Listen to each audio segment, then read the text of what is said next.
Peel Jackson. She is an ex-IRS agent, CPA, fraud examiner. She was working for the IRS. She was on the fast track to success there. She was doing very well, had received numerous awards for all of the work she did. And she realized that there is no law and that the biggest fraud was the IRS. I tried to be the best at whatever I did. So when I got to the IRS, I hit the ground running. My first year in 1988, I got the Fraud Award. It's a big shaped in Georgia award for fraud. But I got numerous awards, and my biggest one is from the IRS commissioner himself. Back in 1995, it was Fred T. Goldberg. One of the things that I wanted to tip you off on as far as what the IRS does before I get into the story, they had, I don't know what they're doing now, but they had what's called a Market Segment Specialization Program, or MSSP. They would take different market segments, like ministers, and try to figure out how much money you were underreporting. Let's take beauticians, for example. I'm going to audit her beauty shop. She owns the shop, and she has some people working there. Based on the assumption that the IRS has that people don't report all of their money, but they like to put all their expenses on there.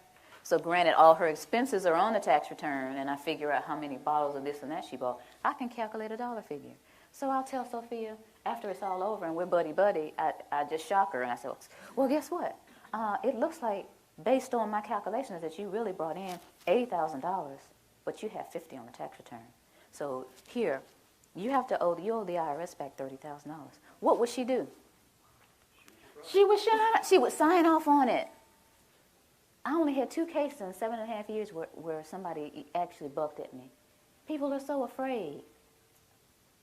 The government and the media have gotten you guys so afraid of the IRS that you don't even buck them. Now, mind you, she might have left some money off. Maybe there was several times where she just didn't report the cash.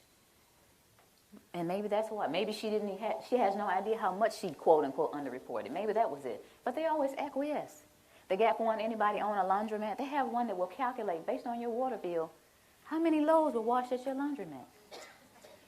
And the point to all of this is what they do to people, and people just acquiesce to it. When I quit the IRS in 1995, and after maybe a year of being Jim Cleaver and realizing that that was just not me, I hung my shingle, which in accounting terms or business terms is you start your own business. Now, you know that picture of Uncle Sam, the one that says Uncle Sam wants you? I used that same picture, and I had it really big, and I says, Uncle Sam wants your money, but I'm a former IRS agent, and I'm going to show you how to get it back. You know, the people came running. And then these people start coming to me saying, I keep hearing that we're not supposed to pay tax. Or I keep hearing that the tax law is a fraud. And like I said, I was raised differently. I never would look at that person and say, you're a cuckoo. I wouldn't even think it. It was like, okay, you know, in this back burner back here, I would think to myself, okay, there's some people out there that actually think that the income tax doesn't apply to us, or it's a fraud, or it's being misapplied. But I didn't do anything about it because, remember, I'm rolling around with my little businesses and whatnot. So one night maybe in early June, one of my pastor clients called. It was night. It was about 9 o'clock at night. And she said, you know what? I think it was maybe a Wednesday night, after her Wednesday night service. She said, I've got this parishioner that just keeps bugging me about this income tax. She's talking about that we're not liable for the income tax, and she wants to talk to you. Can I give this lady your telephone number? And I said, okay.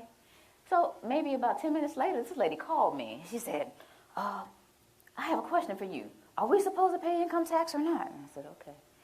Do you want the cuffed answer or do you want the real answer? She said, I want the real answer. I said, well, I really don't know. You know, even though I'm a former IRS agent, I haven't done the research, but I hear that there's a credible body of evidence out there that says that we don't owe the income tax. I was okay. I mean, I took the information. I was sitting there listening like, okay.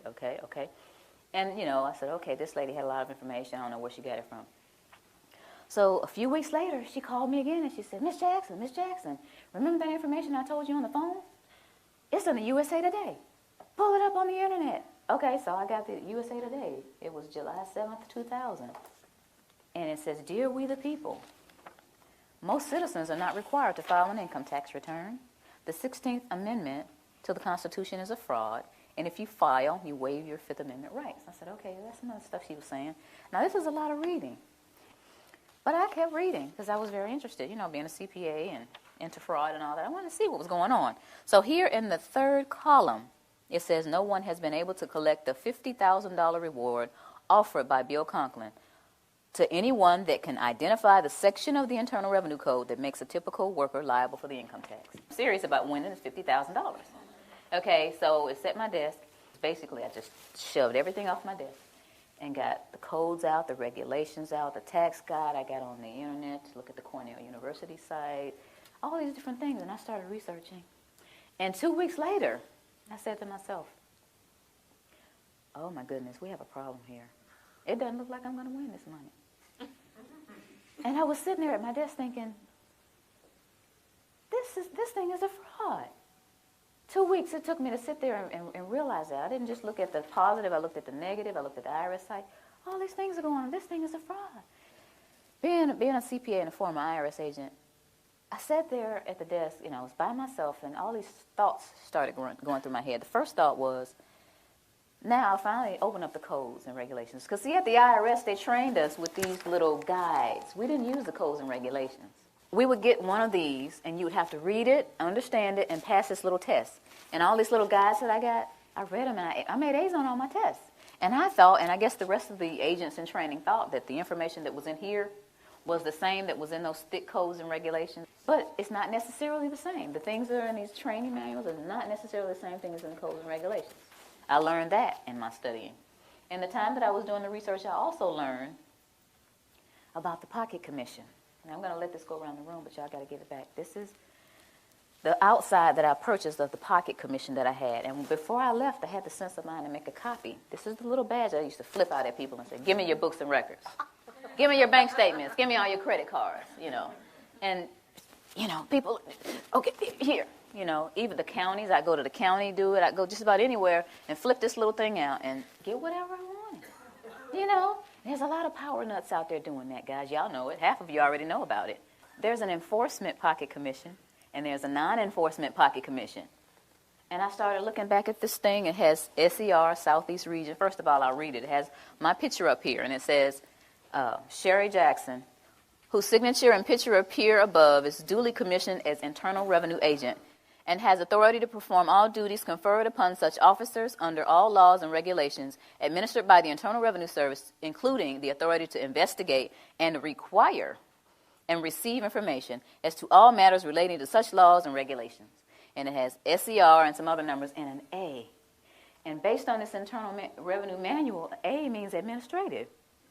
So I'm an administrative clerk out there on the front lines.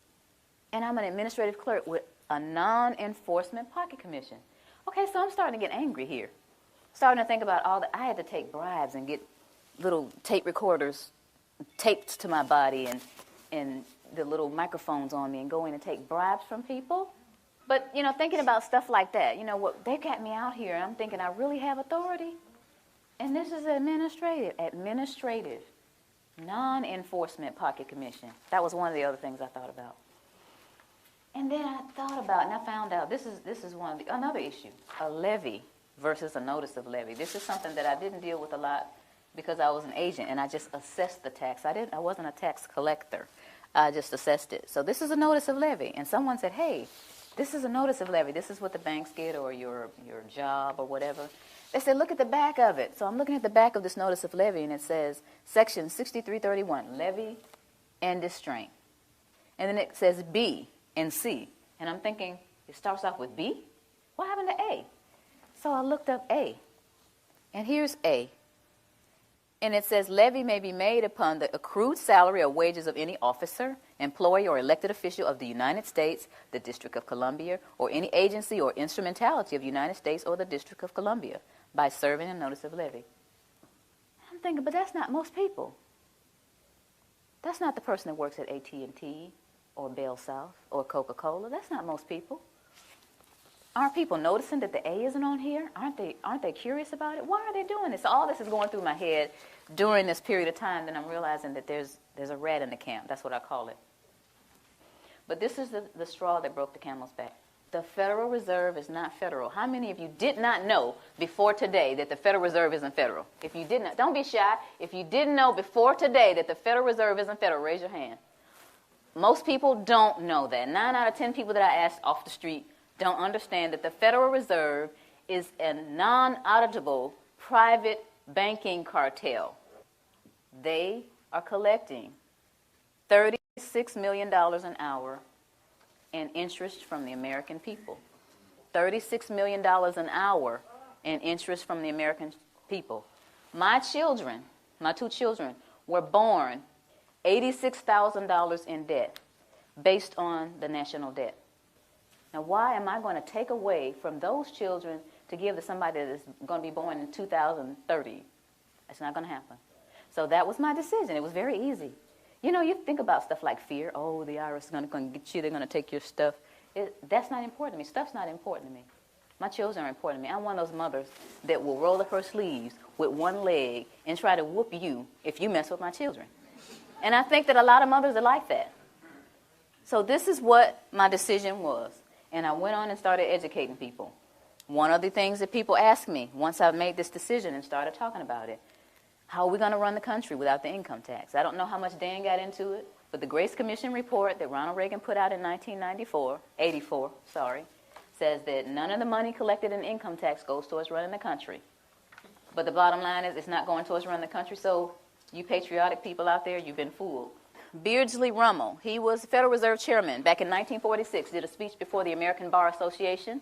The title of his speech was Taxes for Revenue Are Obsolete. Within the body of this report, he says that the taxes, the income taxes for redistribution of wealth. What is redistribution of wealth? What is that? That's taking from me that I've worked hard for and giving it from somebody else to somebody else. Shouldn't I have the right to redistribute my wealth if I want to? Another question that they ask me is, how come I haven't heard this on TV or on the radio or in the newspaper? Well, sweetie, the simple answer to that is the same people who own the television stations and the newspapers and the radio stations are the same people who are involved with the Federal Reserve. And here is a little statement that says that it only requires 5% ownership to significantly influence the media. Rockefeller is one of the original shareholders of the Federal Reserve. As early as 1963, the House Banking Subcommittee reported that Rockefeller, through Chase Manhattan Bank, controlled 5.9% of the stock in CBS and the bank and gained interlocking directorates with ABC. I went all the way through high school, all the way through college, all the way through testing for the CPA, and all this IRS training and didn't hear about any of this. You think they want this information out here? For you guys to eat up and chew up and find out what's really going on? I don't think so. Now, another one. Why don't we just tell our elected officials about this? And to make a really long story short, the We the People Foundation, the same people that put out this ad, put together a hearing. And these 40 researchers were going to ask the IRS and the DOJ these questions, and we're going to have this big meeting in Washington called the Truth and Taxation Hearings. Okay? So we got together with 537 questions. So we sent them the 537 questions so they could research and have the answers, and what did they do? They reneged on coming. They signed off on it, but they reneged on coming.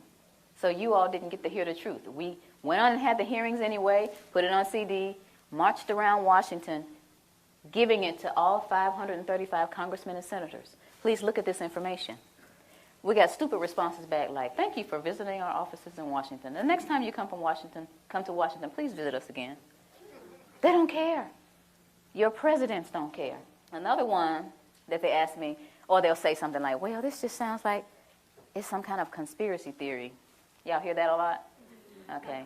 But tell me this, what's the difference between a conspiracy and a strategy? Don't you understand that this is all by design? All this black, white stuff. You're white, I'm black, you know. You're Democrat, I'm a Republican.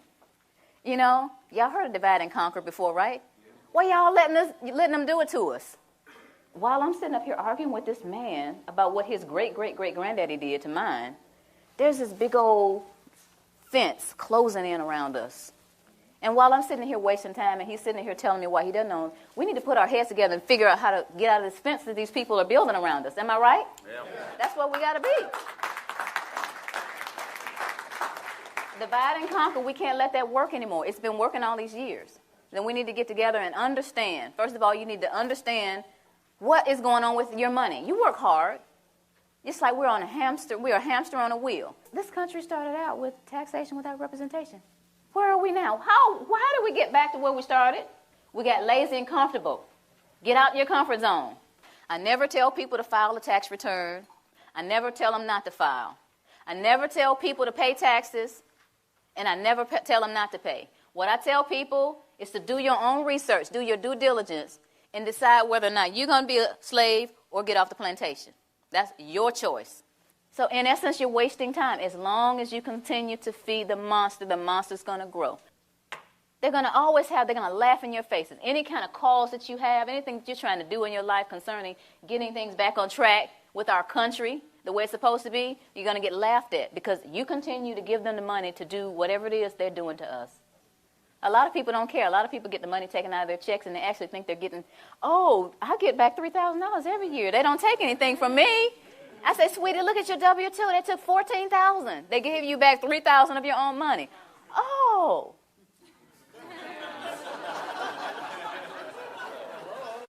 But the point is, if each of us understands where we are, who we are, and tries to do something about it, then we're going to get somewhere. This is a great country, but it's off track. And who's going to get it back on track? Yeah. Thank you. Thank you all.